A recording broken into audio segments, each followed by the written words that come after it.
Hi and welcome to Edible Earth. So this is our journey to see if we can ease this ridiculous cost of living crisis we've got at the moment and try and produce some of our own food.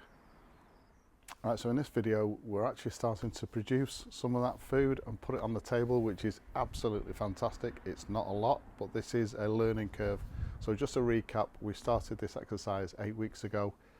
It didn't go well to begin with. We didn't manage to germinate any seeds that we've sown, so we had to go out and buy some plants. But again, this is our first year. It's a real learning curve. I've got a small notebook which I'm taking notes in on what works, what doesn't work, what we'll have to do for next year, because obviously we want to get bigger and better at this. So yeah, this is just a real learning curve for this year. The fact that after 8 weeks, so we started 8 weeks ago, we are starting to produce some of our own food is absolutely fantastic. So what we're going to do in this video, I'm going to show you an update, which I do every week, and then show you what's actually being produced and my thoughts on whether it's actually been beneficial or not. Right, so as usual, let's start in the greenhouse with our grapevine. So this is doing absolutely superb. And we won't get any grapes off this year, but you know, we need an established vine, and this is definitely going that way. This cucumber plant is probably too close to the vine. I'm going to have to start separating these two. Seem to have a bit of a romantic relationship going on at the moment. With regard to, so let's have a look what these are. So these are purchased from B&M Bargains in the UK. They're called snack cucumbers. Not sure what the actual variety is. It's probably wrote on there anyway. So I've always been quite traditional. You know, the longer cucumbers, always preferred them. But I tell you now, these snack cucumbers or mini cucumbers, these plants are absolutely prolific. So we've had lots of cucumbers off these plants. They weren't cheap, about £9 each, these plants, but we must have had 15 cucumbers up to now, and the fact that these cucumbers are really small means that, you know, we can pick the cucumber, slice it, put it on salad, and that's it, gone. It, you know, half a cucumber doesn't go into the fridge and then become soggy. So I'm a big fan of these. I'm going to find out what the variety is, and then from next year we're going to be growing at least a couple of these from seed. I think we've got 3 of these cucumbers. We definitely don't need that. So again, this is all part of this learning curve for next year, when hopefully we're going to do things a lot better. We've got limited space, so we don't want to overproduce, obviously. We've had a lot of coriander off this. So this was a plant from last year which was bought from the supermarket. You know, these £1 plants which are overgrown, have no root system, and really are designed not to last more than 7 days. But again, if you cut them down, put them in some fresh soil, you will be able to grow them on. And again, this coriander being over 12 months old just proves that works. Looking a bit sad now. I think we've had too much coriander off that, so we'll leave that for now to actually get to perform again. Other cucumber plant, again, plenty of cucumbers on that. That's why we're only going to 2 plants for next year. Peppers, again, this is a big learning curve. We've had nothing off these at the moment. I'm going to see if we can try and grow them from seed really early next year, maybe January or February in the house, to try and start producing peppers earlier in the year. Tomato plants, some doing a lot better than others. We do have trusses on here. This particular one, so again, I'll check what the variety is. This particular one, it looks great, but it's not really producing that much. The one next to it though, which I think is a different variety, that's already producing tomatoes. So of course we didn't expect to have ripe tomatoes at this time of year, which is sort of the second week in June. But again, if we can grow these from seed earlier next year, then hopefully we will get some tomatoes produced earlier. The orange tree is all but gone. I'm not sure what these are. Someone could tell me in the comments. They look like begonias, but I'm not sure what they are. Again, they've just grown in the soil. It wasn't planned to grow them, so they must have come from somewhere. Our traditional cucumber, this was the only thing that we grew from seed. Again, far too late in the year, but we'll see how that goes. Nothing coming through on the ginger, which we planted, but I'm sure that's growing well. So this is ginger. If you look through previous videos, this is ginger that we grew from, or we're trying to grow from supermarket ginger. So we'll see how that goes. Again, another tomato. This, I think, is the same variety as the one on the other side of the greenhouse that isn't really producing anything. There's a lot of leaves and a few trusses, but nothing. We need a variety that's more prolific than this, because again, we've got limited space. I'm not sure if this is Moneymaker, or I'll find out what this is. But again, in the comments below, if you know of a tomato variety that flowers early and produces a lot of tomatoes, and please tell me, because we will definitely be growing that next year.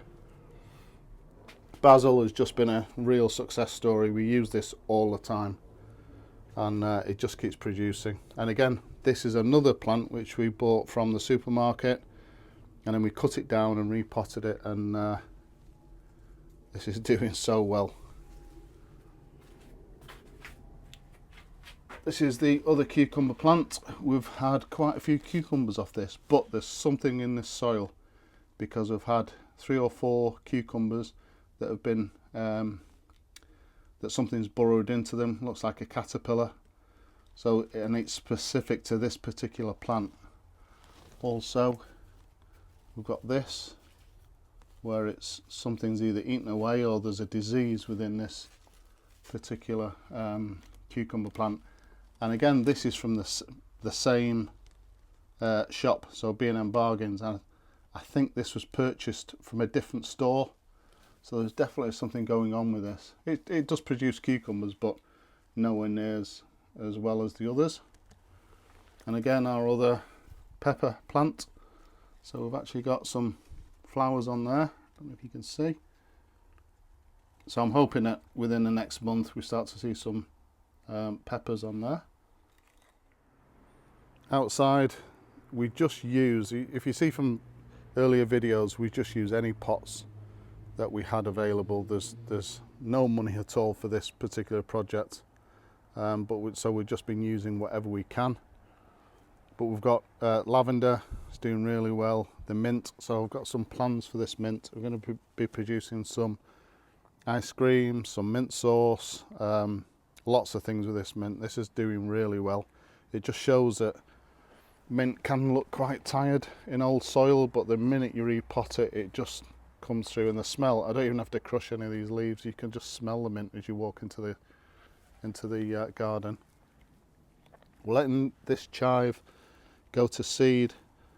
Obviously that'll give us more seeds for chives. We do use this, not a great deal, but we are going to start using this a lot more. This rosemary that we replanted is not really doing great, but we'll just give it time to recover. I think it might be a bit waterlogged, so we'll have a look at that, and I may just drill some more holes in the bottom of this pot. Again, more lavender, smells absolutely fantastic. We've got some mint growing in the bottom of this blueberry bush pot. Again, this is like the grapevine. We didn't expect anything off this year, but hopefully next year we'll get some blueberries off that. The strawberries, so real challenge with the strawberries. What I'm going to do, I'm going to start putting some small pots next to these, pin those down so we get more strawberry plants. So the idea for this year is to get as many strawberry plants off these as possible. They are producing fruit, but because I do put some slug pellets down, but I don't put too many down, they do get affected, not just by slugs, but I think this, let's see if we can see this. So this is damage from birds. Believe it or not, we had a I think it was a blackbird, was just sat here, just pecking away at the strawberries. Don't mind that at all. So yeah, the task for, we have had some strawberries off these, so the task for this year is to get as many strawberry plants as possible. Then I'm going to build something next year which raises these off the ground, and hopefully we'll be able to share the strawberries with the birds. Parsley, so this is used all the time, and this has been a real success story. Another plant that's come from the supermarket, so same principle as the coriander and the basil.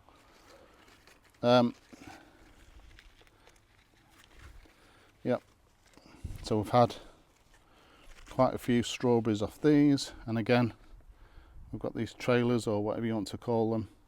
I'm going to be putting that onto another small plant pot with some compost in, pegging that down, and hopefully that will root and we'll get another strawberry plant off that. I'm hoping to get about 10 or 15 strawberry plants this year for next year. Carrots are doing well. Starting to see a couple of the tops of the carrots in the bottom, so I'm going to be putting some more compost in there because we definitely don't want that to happen, to get the carrots exposed to the sunlight. Potatoes have gone crazy. Obviously we don't know what's happening below the soil, but they seem really healthy. I think the biggest success story though has been this Monge 2 or peas. We've had loads and loads of Monge 2 off these plants, and I've never grown Monge 2 before, but they do grow into, I suppose they are peas anyway, but if we leave them long enough they'll grow into peas like this. So let me see if I'll open this in a minute and show you that. Our other carrots, so again look, we've got some exposed carrot tops there, so I need to get those covered as soon as possible, but they seem to be doing really well. So this is obviously producing your own food in pots. This is not ideal. What I'm going to do, I'm on the lookout now for some pallets, and I'm going to be making some troughs or some planters, some long planters for this part of the garden. Make them look decorative because of course we don't want to turn this into an allotment, but I think we're going to be more successful if we can have a bigger growing area in this spot rather than just these pots. Okay, so that's a review. I'm pleased with how it's going. As you've seen, it's not ideal, but this is just a learning curve for this year. So I've got my little black book, but this is basically just to take notes. So I take notes every week on what works, what doesn't work, because hopefully for next year I want to have a really strict planner so that we produce as much as we possibly can. With regard to these peas, so I mentioned in an earlier video that when I was a really young lad, my dad had a couple of allotments. I used to go down before school, and one of my favourite things during the summer was shelling the peas. I used to have buckets of peas. I used to sit there and just eat them. Peas from the supermarket don't even go close to triggering that childhood memory, but the first time I tasted these last week, straight away, exactly the same taste. So these are, I mean, just the sweetness from the peas that you grow yourself. Absolutely fantastic. If nothing else, if it's not successful with regard to reducing our bills for our food, it's just the flavour and from the vegetables and the fruits that you produce yourself. There's no comparison between that and the sort of wishy-washy stuff that you get, the mass-produced stuff that you get in the supermarket. Please subscribe to the channel. It helps us a lot and it encourages me obviously to make a lot more videos. And if you've enjoyed this particular video, hit the like button. Thank you very much for watching.